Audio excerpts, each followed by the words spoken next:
unwearied in their constant challenge and mortal danger, are turning the tide of the world war by their prowess and by their devotion. Never in the field of human conflict was so much owed by so many to so few. The decision to use force is never cost-free. Whenever American forces are placed in harm's way, we risk the loss of life. And while our strikes are focused on Iraq's military capabilities, there will be unintended Iraqi casualties. People forget. I spoke to a woman the other day, a part-time worker, complaining about the amount of her tax credit, and I said, hold on a minute. Before 1997, there were no tax credits. Not for working families, not for any families. Child benefit was frozen, maternity pay half what it... I want to thank Harvard for this honor. I'll be changing my job next year, and it will be nice to finally have a college degree on my resume. I applaud the graduates for taking a much more direct route. Members of the Senate, of the House of Representatives, yesterday, December 7th, 1941,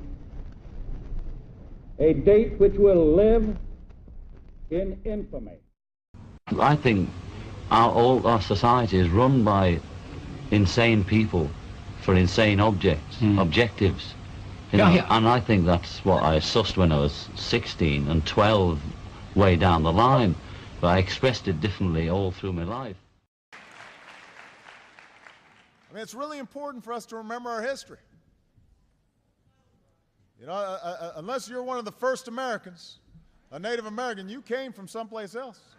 Somebody brought you. I've learned a lot about myself in the last, whatever it's been, so many years now. That there's a very compulsive side to my nature.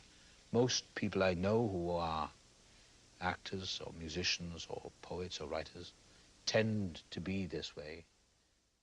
Of course, it was impossible to connect the dots looking forward when I was in college, but it was very, very clear looking backwards 10 years later. Again, you can't connect the dots looking forward. You can only connect them looking backwards. So you have to trust that the dots will somehow connect in your future. Time for the healing of the wounds has come. The moment to bridge the chasms that divide us has come. The time to build is upon us. There are two ways in which any government can proceed.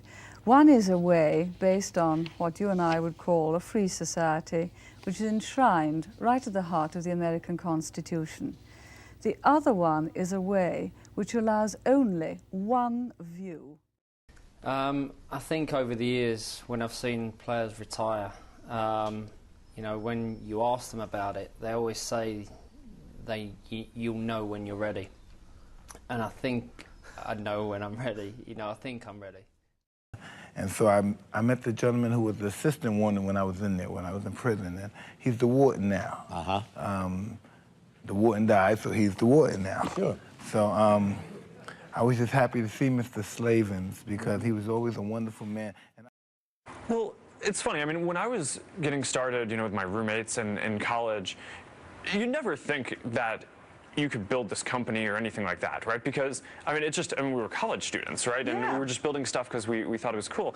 I do remember having these specific conversations with my friends. And here was a fairy story that everybody wanted to work. And so it was isolating, but it was also a situation where you couldn't indulge in feeling sorry for yourself. You had to either sink or swim. That's when I went to the Crossroads and made it a big deal. You know, like, yeah, one night, and then went back to Minneapolis, and I was like, hey, where's this guy been? You know, he been to the Crossroads. I think more shock and dauntingness was more of the feeling I felt, but it was, the thing is, it's, I think I was on such a high anyway, and so was Catherine, about George, that really we were happy to show him off to whoever wanted to see him. As any new parent knows, you're only too happy to show off your... There is an indefinable, mysterious power that pervades everything. I feel it, though I do not see it. It is this unseen power which makes itself felt and yet defies all proof.